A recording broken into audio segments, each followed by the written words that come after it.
থাকলেও মালয়েশিয়ায় যে টাকাটা ইনকাম করতো এই টাকাগুলো বাংলাদেশে চলে যায় প্রতি মাসে মাসে। এরকম কোন সিস্টেমের নাম কি আপনারা শুনেছেন? যে মালয়েশিয়া ইনকাম করতো অথবা সিঙ্গাপুর ইনকাম করতো অথবা সৌদি আরবে ইনকাম করতো, তারপরে দেশে চলে আসছে, এখন ইনকামটা পাশে পাশ দেশে চলে আসছে, অথবা উনি মারাই গেছে, তারপরেও ওই সময় যে টাকা ইনকাম করতো সেই পরিমাণ টাকা তার প্রতি মাসে মাসে বাংলাদেশে চলে আসে। এরকম কোন সিস্টেম আপনার জানা আছে? কারো জানা নাই? ডিএক্সএন প্যাসিভ ইনকাম দেয়। ইনকাম দুই ধরনের হয়, একটা হচ্ছে অ্যাক্টিভ ইনকাম আর একটা হচ্ছে প্যাসিভ ইনকাম। অ্যাক্টিভ ইনকাম হচ্ছে আজকে আমি কাজ করছি, আজকে আমাকে বেতন দিচ্ছেন, এটা অ্যাক্টিভ ইনকাম। কালকে আমি কাজ করব না, কালকে আমি বেতন পাবো না। বাট আজকে আমি কাজ করছি, কালকে কাজ করি নাই, আজকের বেতনটাও পাবো, কালকে কাজ করি নাই তাও বেতন পাবো। This is the passive income. আমার কথা বোঝাতে পারছি?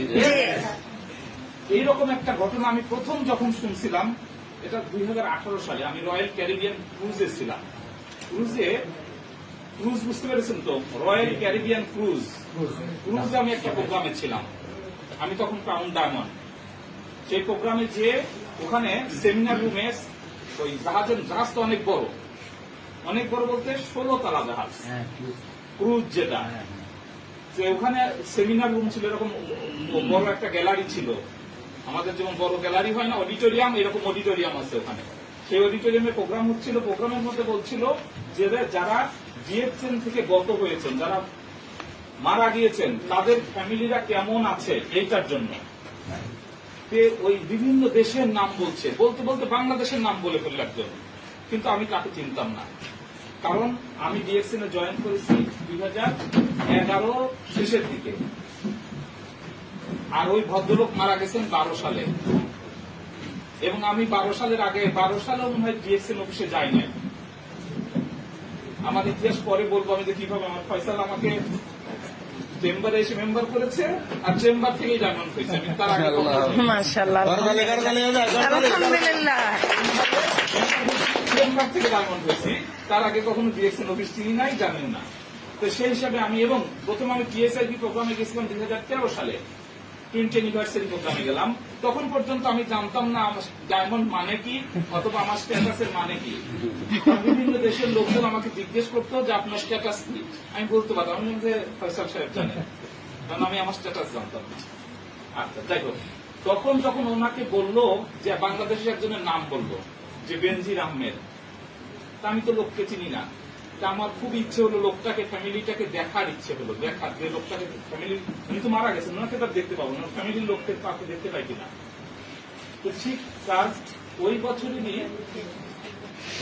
অক্টোবরের দিকে সম্ভবত কৃষিবিদ ইনস্টিটিউটের রিকগনিশন নাইট হলো। ক্রাউন অ্যাম্বাসেডর, আমি তখন ক্রাউন অ্যাম্বাসেডর, আমার রিকগনিশন হলো। রিকগনিশনে দেখলাম যে সবাইকে দাওয়াত দিচ্ছে, তার মধ্যে ওই ভদ্র মহিলা আসছে একটা মেয়ের সাথে করে নিয়ে। তখন সবাই তাকে জিজ্ঞেস করছে, ওনার নাম সম্ভবত সেলিনা ভাবি, আপনার অবস্থা কি? বলছে সবাই আমাকে একই কথা জিজ্ঞেস করছে। আমাকে তো ডায়াসে কিছু বলতে তখন আমি এই কথাটাই জবাব দেব। যাই হোক, ওনাকে আর কথা না করে উনি বললেন যে বেনজির সাহেব যখন মারা যায়, উনি 6 সালে মারা গেছেন, 6 সাল, উনি মারা গেছেন 12 সালে। তো 12 সালে যখন উনি মারা যায়, তখন উনি ডিএক্সএন থেকে বোনাস পেতেন 30,000 প্লাস মাইনাস। একটা বাচ্চা ছিল ওনার মেয়ে। আর 2018 সালে এসে সবাই ওনাকে জিজ্ঞেস করার উত্তর উনি বললো উনি এখন পান হচ্ছে 80 প্লাস মাইনাস, 80 প্লাস মাইনাস। ওনার মেয়েটা তখন ইন্টার্নশিপ করছিল, ডাক্তারি পাশ করে সোহরাওয়ার্দী মেডিকেল কলেজে, উনি ডাক্তারি এমবিবিএস কমপ্লিট করেছে, করে ইন্টার্নি করছে। আপনি জানেন ঢাকা শহরে একটা ফ্যামিলি চলার জন্য, প্লাস যদি একটা মেয়েকে মেডিকেল পর্যন্ত পড়াইতে হয়, তারপর যে পরিমাণ রিপোর্ট দিতে হয়, তাহলে তার ফ্যামিলি সাপোর্ট দেওয়ার তো লোক থাকবে।